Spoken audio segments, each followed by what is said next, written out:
Do you ever feel like you're just, stuck on a treadmill maybe? Mm-hmm. Like you're trading away your time, your energy, all the good stuff Mm-hmm. just to keep up.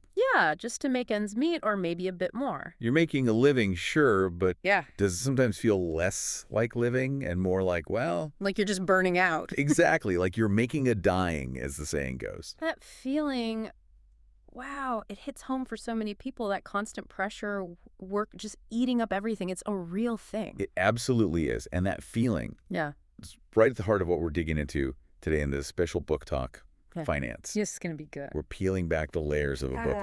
Well, it's not your typical finance guide. It's not just about budgets or stock. No, not at all. It's more like a system, a whole different way of thinking. Right. A system designed to fundamentally change your relationship with money so you can actually build a life based on, like, purpose, not just paychecks. And the book is, of course, Your Money or Your Life. Originally by Vicki and Joe Dominguez, we're really doing a book talk on this one because the ideas in it are just so powerful. Totally. They offer such a strong alternative to that financial treadmill feeling we were just talking about. And the backstory is fascinating too, isn't it? Joe Dominguez. Yeah. I mean, starting out in Spanish Harlem, on welfare, Incredible. and then somehow finds his way to Wall Street, doesn't even finish college, figures out the system, and hits financial independence by age 30. Unheard of back then, really. And he saw that the whole money game wasn't the real answer. Nope. And Vicki, his co-author, took his original work, those tapes he made, and built it into this book that's helped, hundreds of thousands of people? Yeah, over decades. Mm. And the message is still so relevant, even though the financial world looks pretty different now. Okay, so let's get into that core philosophy. The title itself, Your Money or Your Life. It's pretty stark, right? Yeah. A choice. It really is. And they make it super clear right up front. This isn't really about money. That's the quote, isn't it? Someone said, this isn't really a book about money, it's a book about life. Exactly. That's the key. The end goal isn't just piling up cash. It's achieving financial independence. Which means? It means freedom. Freedom from having to work for money. So you can use your time, your energy for things that actually line up with your values, your purpose, whatever that might be for you. It really makes you question some basic stuff we just assume, doesn't it? Oh, definitely. Like that buying more things will actually make you happier in the long run. Right. Or that idea that more is always better. Yeah. Because the book argues that thinking is exactly what keeps us stuck on that treadmill. And that treadmill, that trap, it feels even tighter today, you could argue. How so? Well, think about it. Pensions. Mostly gone for younger generations. Yeah. Retirement feels like this, I don't know, pipe dream for a lot of people. It's that you're on your own reality. The yo-yo acronym they use. Yo. Yeah. And add crippling debt onto that for so many people starting out. Exactly. Student loans, credit cards. It's a heavy burden. But here's the weird thing the book points out. This disconnect between money and actual happiness. They mention that research, you've probably heard it, about happiness kind of leveling off after a certain income. Yeah, like that $75,000 figure people used to quote. It changes, but the idea is there's a point where more money doesn't equal more happy. Right. But what I found really eye-opening was their seminar data. Oh, yeah. Tell me about that. They'd ask everyone in the room, people making all sorts of different incomes, how much more money would it take for you to be truly happy? Almost everyone, didn't matter if they made 30K or millions of, said the same thing, 50% more. Whoa! Seriously. The millionaire wanted 50% more too. Yep. And seeing that, realizing that even the people who had the more you might be chasing still felt like they needed more, that's a powerful wake-up call about the illusion. So we're all kind of programmed to chase this more, thinking that's the key to happiness. But it often just leaves us feeling stretched, stressed, trapped. Which brings us right back to that phrase, making a dying. It's such a vivid phrase, and the book paints this picture of the typical workday. Oh yeah, that part hit hard. The 6.45 alarm, grab the phone. Ugh, yes. Shower, dress for the job, the commute. Oh, God, the commute. Soul-crushing is the word they use, I think. Totally. Then the 9 to 5 or longer dealing with tasks, politics, emails, clock watching. Endless emails. Then the commute home, just exhausted. Collapse on the couch, maybe cook, TV, check email one last time. Bed, repeat. And the question they pose is brutal. Do we come home from our making a living activity with more life? Yeah. Do we bound through the door, refreshed and energized? And for most people, the honest answer is Probably not. Definitely not. We're trading our energy, our health sometimes, relationships, joy for the paycheck. Yeah. We are, in a way, making a dying. And the way we cope, often it's like, okay, got to live it up on the weekend. Right, which means spending that money, that life energy we just talked about, on stuff to distract us or give us a temporary boost. Which just keeps the cycle going, right? Yeah. Keeps us needing the job. Exactly, that whole more is better loop. It's tricky because the goalpost for enough just keeps moving further away. You never quite get there. You lose sight of the point where you could actually say, you know what? I have enough. I could choose something different now. It's like a psychological treadmill alongside the financial one. And the book says we often fall into denial, hoping things will magically get better, or thinking it's someone else's fault. Or just thinking, I have the money, so I can buy whatever I want, even if it means going into debt. Because we're taught, basically from childhood, to look outside ourselves for fulfillment. Feeling empty, buy something. Need a pick-me-up, buy something. But this system, it offers a totally different path, an internal one. Yes. It lays out this 9-step program, but it's not just about steps. It's a journey of, like, consciousness raising. Toward what they call financial independence, financial integrity, and financial intelligence. Exactly. It's less about rigid rules and more about gaining awareness, finding what actually fulfills you, and taking back your power to choose. Okay, let's walk through this path. Steps 1 and 2 seem foundational. Facing reality. Totally. Step 1 is just know where you are, your baseline. How did you do that? 2 big calculations. First, figure out your total lifetime earnings, every dollar you've ever made, ever. Wow, that sounds daunting. It can be, but it's powerful. And second, calculate your net worth. Make a list of everything you own your assets and subtract everything you owe your liabilities. So a personal balance sheet. Pretty much. It might involve facing some numbers you don't love, but it's about clarity. No judgment, just awareness. Like turning on the lights in your financial house. Okay. And step 2. This is where life energy comes in big time, right? Oh, yeah. This is huge. Step 2 is tracking every single cent. Every single one. Incoming and outgoing. Yep. Continuously. Not just for a month to set a budget. Always. But the power isn't just the tracking. It's the awareness it brings. Exactly. You stop guessing where your money goes and you see the actual truth. No more assumptions. Okay, makes sense. But then there's the real game changer in step 2. The real hourly wage. Yes. This blows people's mind. Am I included? Explain that again. Okay, so you take your regular pay per hour, right? Your nominal wage. Got it. But then you start subtracting all the extra time and money you spend just because you have that job. Right. Commuting time and costs, gas, car wear and tear, buying special clothes for work, lunches you buy out because you're at the office, the time you need to just like decompress after a stressful day. Even maybe entertainment or vacations you take mainly to recover from the job. All of it. If it's job-related, you factor it in. The Yeah. book has that killer example, someone making a decent $25 an hour on paper. Yeah. But when they factored in, say, 30 extra unpaid hours a week related to the job commuting, decompressing, plus maybe $300 a week in job-related expenses, Oh, wow. their real hourly wage plummeted down to maybe $10 an hour. So you're not trading an hour of your life for $25. Yeah. You're trading for $10. Precisely. And that lets you do the magic calculation. What is? How many minutes of your actual life does each dollar you spend cost you? Okay, run the math. If your real wage is $10 an hour. 60 minutes divided by $10. Each dollar represents 6 minutes of your life energy, your finite time here. 6 minutes per dollar. Wow. And that conversion changes everything. Before you buy anything, that $5 latte, that new gadget, whatever, you pause and ask. Is this worth X minutes of my life? Exactly. Is this coffee worth 30 minutes of dealing with my boss or sitting in traffic or feeling stressed? It puts the cost in the only currency that ultimately matters, your life. That perspective shift is massive. Yeah. It makes every dollar feel weightier. It really does. Which Yeah. leads right into step 3, seeing where it all goes. The monthly tabulation. Right. You take all that tracking data from step 2 and you categorize it, but not using some generic budget template someone else made up. You use your own categories Yeah. based on how you actually spend. Yes. And here's the crucial part again. You convert the dollar totals in each category into the hours of life energy they cost you, using your real hourly wage. So back to the $10 real wage example.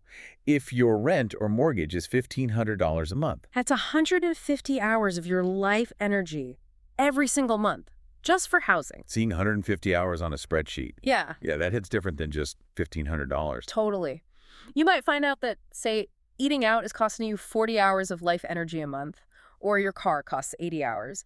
You see patterns you were completely unaware of. Like the examples of the book, The Doctor with the Shoe Fetish. Yeah. Or realizing you own tons of clothes you never wear. It's not about feeling guilty. It's discernment, not judgment. That's what they say. Exactly. Mm. Just seeing the truth of where your most precious resource, your life energy, is actually flowing. It's like that woman, Anita C., the shopaholic. She couldn't stop until she really saw it all and realized, wow, I have enough.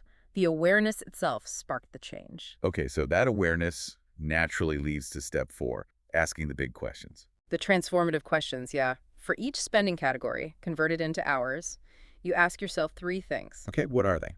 1, did I get fulfillment, satisfaction, value that was proportional to the life energy I spent? Okay, was it worth it, basically? Pretty much. 2, is this spending aligned with my deeper values, my life purpose?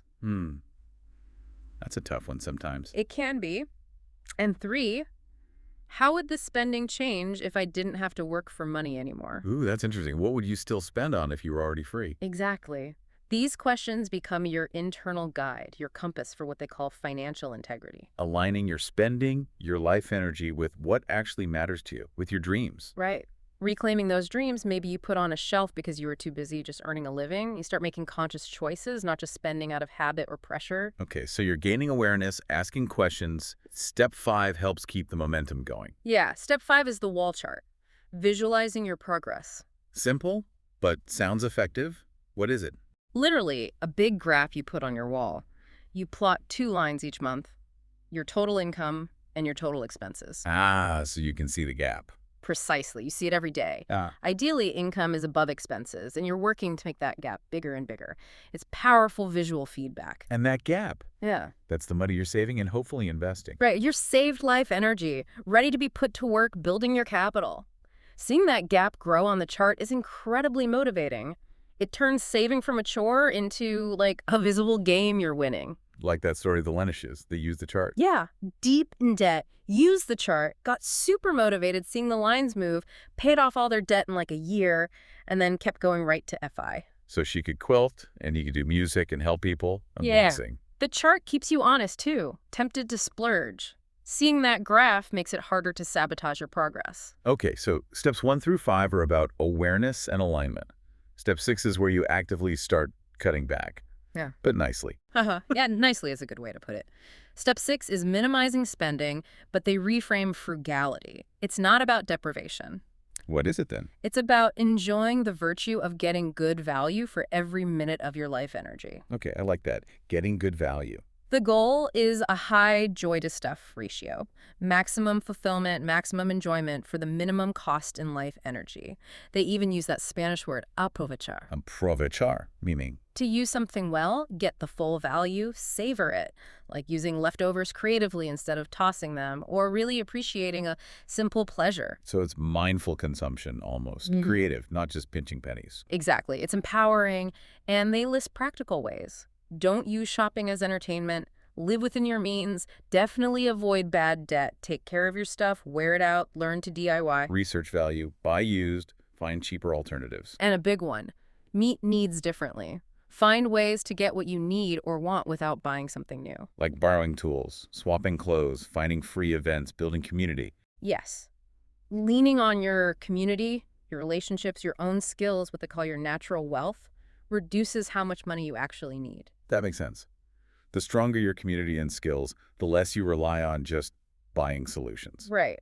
Which makes the whole FI goal feel more attainable, more sustainable. Okay, so we're minimizing spending creatively, but step 7 seems to go the other way, maximizing income.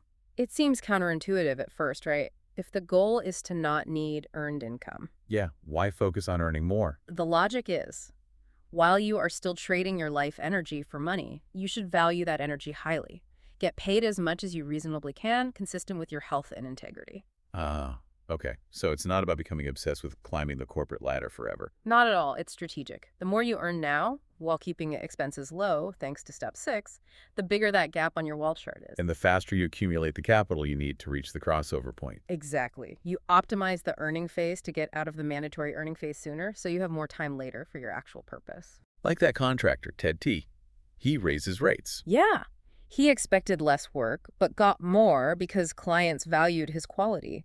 So he earned more and worked less, accelerating his path to being able to write. Or Nina N., who strategically moved into leadership roles specifically to boost her income to build her investments faster. It's about being smart and intentional with your working years to buy back your future time. Okay, so you've widened the gap, you're saving that difference. Step 8 is about what happens with that saved money, building capital. Right.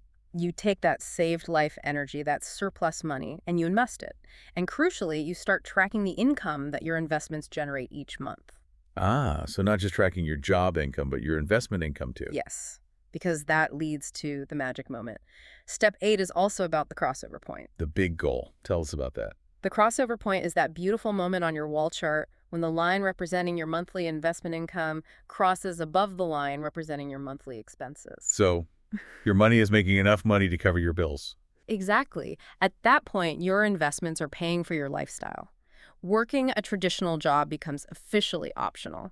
That's financial independence, according to the book. Wow. It is. And once you hit that, or as you approach it, they talk about building 3 pillars for security. Oh. Your capital, the investments generating the income, your cushion in an emergency fund, maybe 6 months of expenses, just liquid cash, and your cash. Cash, like a hidden stash? Sort of. Yeah. It's a planned savings fund for bigger irregular expenses. We're coming down the line. A new roof, the big trip, replacing a car eventually. Stuff your regular monthly budget doesn't cover. So it stops those big expenses from derailing your FI or forcing you back to work. Exactly. And it provides peace of mind. Knowing you have that buffer makes it easier to actually step away from the paycheck. Makes sense. But they also bring it back to natural wealth here too. Absolutely. As you get closer to FI, you have more time and energy freed up.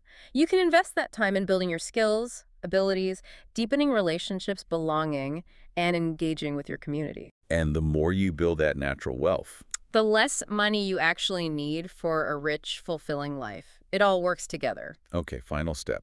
Step 9. Investing for FI.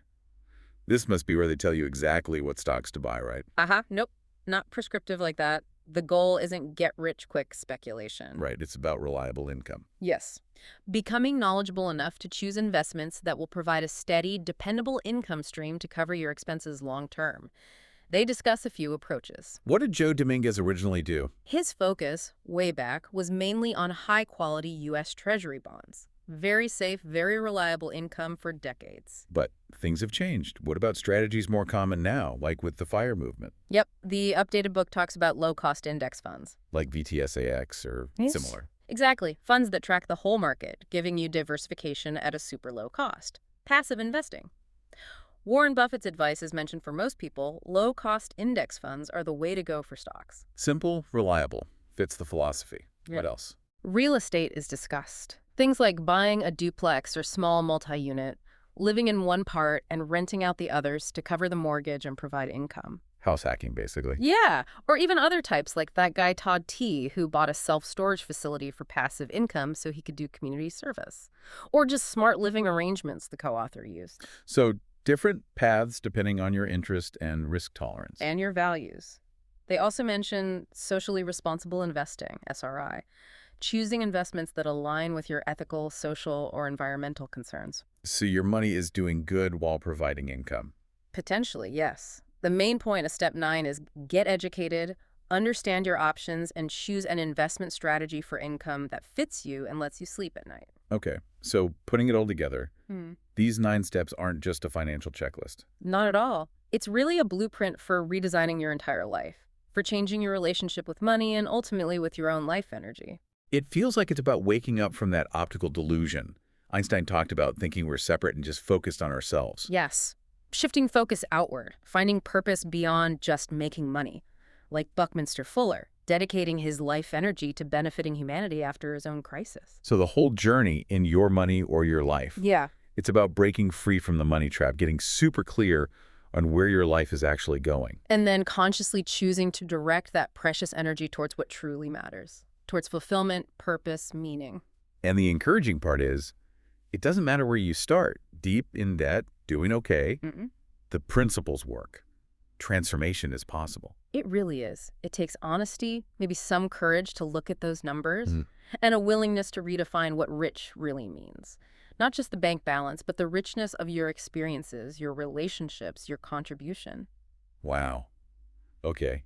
This book talk has really just scratched the surface of these ideas, hasn't it? Oh, absolutely. There's so much depth there. We've covered the big picture, the philosophy, the trap, the steps. But hopefully, it's given you, the listener, something to think about regarding your own life energy. Yeah. How are you trading it? And is that trade really serving you? Serving your deepest dreams and values? There is definitely more to unpack in your money or your life. For sure. We really encourage you to keep exploring these ideas. Maybe try asking some of those step 4 questions about your own spending. Or, grab the book itself. And hey, for more discussions and talks like this one, where we really try to get into transformative ideas from interesting sources, make sure you subscribe to the channel. Yeah, definitely subscribe. We'll be back soon with another exploration. Until then, maybe keep thinking about value.